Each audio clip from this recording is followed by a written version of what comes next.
What's up, party people? It's Keys Dan with RadioWhat.com, DJLittleRock.com, coming to you live in living color from the Radio What studios. And this is my podcast, What Makes You Smarter? It's an extension of the RadioWhat.com internet radio station that I've been running for quite some time. And if you need DJ services, please jump on over to DJLittleRock.com. Come on by. The water's fine. I don't know. If it's a pool party, maybe the water's fine. Check availability and get a free price quote, and maybe you can have me at your next event.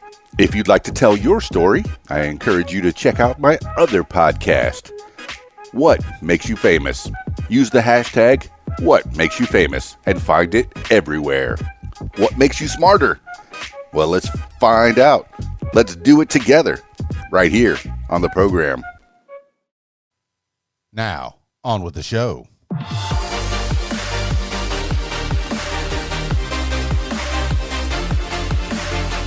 Today on the program, 10 things you need to know today for Tuesday, June 16th, 2020. 10 things you need to know today.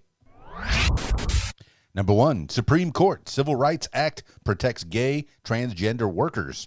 The Supreme Court on Monday ruled that gay and transgender people are protected from workplace discrimination under Title VII of the Act, which bars employers from discriminating against employees on the basis of sex, color, national origin, or religion. The decision marked a major victory for LGBT rights. The Trump administration and employers accused of discrimination argued that Congress never intended Title VII to apply to gay and transgender people. Justice Neil Gorsuch wrote in the majority opinion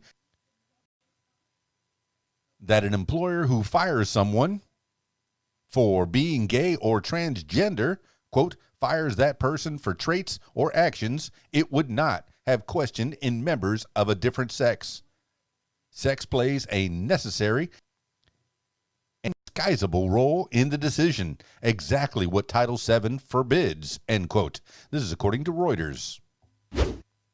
Number 2, new projection. 1,129 COVID-19 deaths in U.S. by October. The U.S. could see its COVID-19 death toll rise to 201,129 by early October, according to a new estimate released Monday by the Institute for Health Metrics and Evaluation, IHME, at the University of Washington. The IHME previously projected that 169,890 people would die from coronavirus infections by then. It raised the estimate largely due to the decisions by states to start lifting lockdowns and reopen their economies, although Vice President Mike Pence on Monday urged governors to attribute surging infections in some states to increased testing. Florida is expected to be one of the states that will be hit hardest in coming months, with deaths there rising to 18,675. Previous estimate of 6,559. As of early Tuesday, there have been more than 116,000 COVID-19 deaths nationwide. This is according to the Washington Post. Number 3, Minneapolis dispatcher voiced concerns over force used against Floyd. A Minneapolis 911 dispatcher who saw George Floyd's arrest in real-time surveillance video became so concerned about police officers' use of force that she alerted a supervisor, according to an audio recording the Minneapolis Police Department released on Monday. Quote, "You can call me a snitch if you want to," end quote, the dispatcher said. Quote, "But we have the cameras up for 320's call, and I don't know if they had to use force or not, but they got something out of the back of the squad, and all of them sat on this man," end quote. Floyd, an unarmed black man, died while a white officer, Derek Chauvin, pressed his knee into Floyd's neck for nearly 9 minutes. The city also released transcripts of 2 911 calls about the incident. In one of the calls, an off-duty firefighter said the officers did nothing to save Floyd. Quote, "They expletive killed him," end quote, he said. This is according to the Star Tribune. Number 4, FDA revokes approval of emergency hydroxychloroquine use. The Food and Drug Administration on Monday rescinded its authorization of the emergency use of the anti-malaria drugs chloroquine and hydroxychloroquine to fight COVID-19. President Trump has advocated using the drugs, but the FDA said it had determined that they were, quote, unlikely to be effective in treating COVID-19, end quote.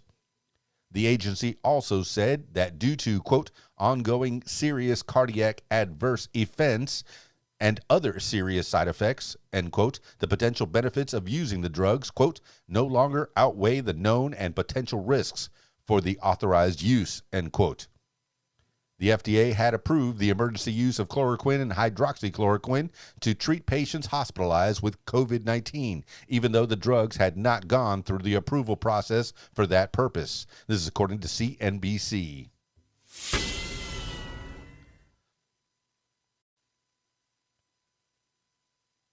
Number 5, Supreme Court declines to consider challenge to California sanctuary laws.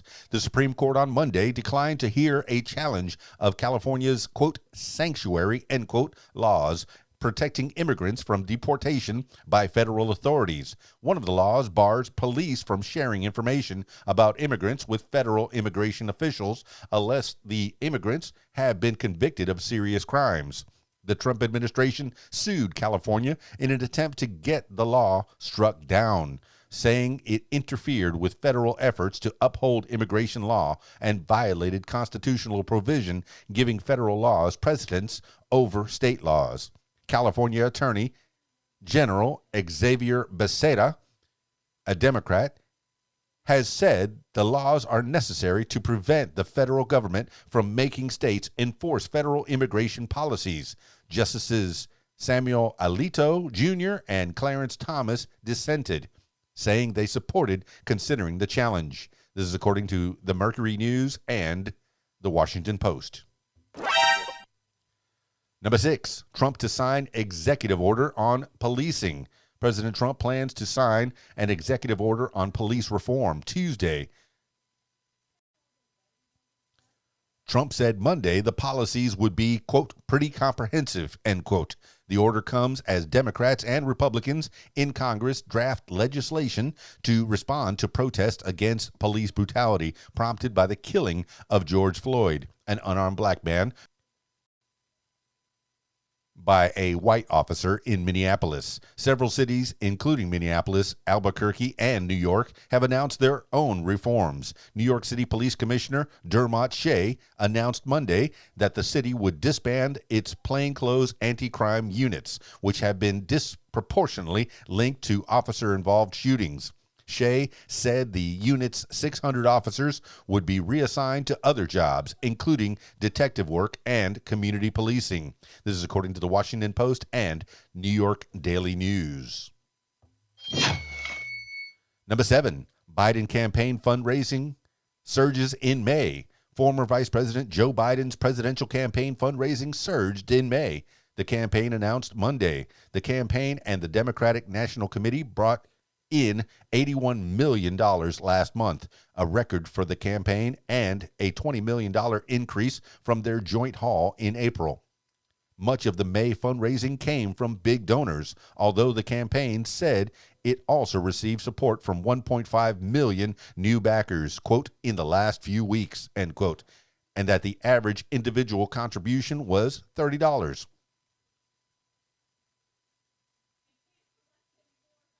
The Trump campaign and Republican National Committee haven't released their May numbers yet, but raised a bit more than Biden in April at $61.7 million and brought in $14 million alone on President Trump's birthday, which was Sunday.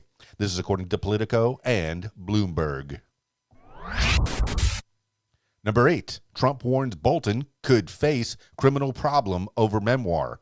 President Trump said Monday that former National Security Advisor John Bolton could face a, quote, criminal problem, end quote, if he releases his new book, detailing what the publisher described as Trump's, quote, inconsistent scattershot decision-making process, end quote. During Bolton's time in the White House, Trump said Attorney General William Barr would decide whether to file charges over the book, which the Trump administration says did not go through a full pre-publication review for classified material. Quote, "We'll see what happens," end quote, Trump said. Quote, "They're in court, or they'll soon be in court," end quote. Bolton's attorney, Chuck Cooper, says Bolton worked with White House classification specialists for months to make changes to prevent the release of any government secrets in his book, The Room Where It Happened, a White House memoir. This is according to the Associated Press. Number 9, North Korea destroys liaison office as tensions mount. North Korea on Tuesday demolished a liaison office it jointly ran with South Korea in the latest sign of rising tensions between the two countries. The destruction of the facility in the North Korean border city of Kaesong, which was opened in 2018 as a de facto joint embassy, came after weeks of threats from Pyongyang to end a period of outreach following the stalling of denuclearization talks that have involved direct meetings between President Trump and North Korean leader Kim Jong-un. Kim's younger sister, Kim Yo-jong, who recently assumed a more public role in the regime, recently called the liaison office, quote, "useless," end quote, and said she had asked her country's military to prepare a, quote, "hostile action," end quote, to rattle South Korea. This is according to the Washington Post. Number 10, 2021 Oscars postponed due to coronavirus pandemic. The Academy of Motion Picture Arts and Sciences on Monday announced the 2021 Oscars ceremony has been postponed due to the coronavirus pandemic and will now air on April 25th, 2021, instead of February 28th, 2021. Additionally, the eligibility period for the 93rd Academy Awards has been extended so that films released through February 2021 can compete. Quote, "Our hope in extending the eligibility period and our awards date is to provide the flexibility filmmakers need to finish and release their films without being penalized for something beyond anyone's control," end quote. Academy President David Rubin and CEO Dawn Hudson said. The Academy previously said movies that skip a theatrical release and debut at home during the pandemic can be eligible for this year's Oscars only. This is according to Variety and Deadline. That's 10 things you need to know today for Tuesday, June 16th, 2020. Thank you so much for listening. This has been What Makes You Smarter.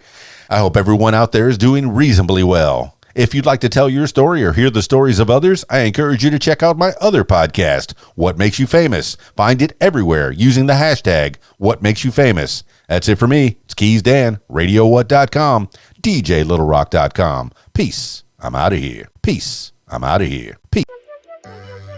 If you like what you hear, I encourage you to follow What Makes You Smarter on social media. Find it on Facebook at What Makes You Smarter, Instagram at What Makes You Smarter, Twitter at Smarter What, and YouTube.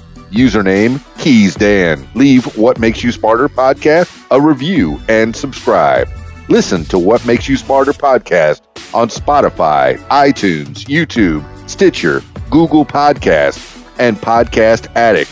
My personal favorite, learn with me on my podcast, What Makes You Smarter. And if you'd like to tell your story, I encourage you to check out my other podcast, What Makes You Famous. Find it everywhere using the hashtag What Makes You Famous. Call 501-470-6386 and leave a message to set up a time for What Makes You Famous. Support What Makes You Smarter podcast using the PayPal, paypal.me/Keys Dan. Email info@radiowhat.com. What Makes You Smarter is a production of Keys Dan Enterprises Incorporated at keysdan.com. Thank you for listening.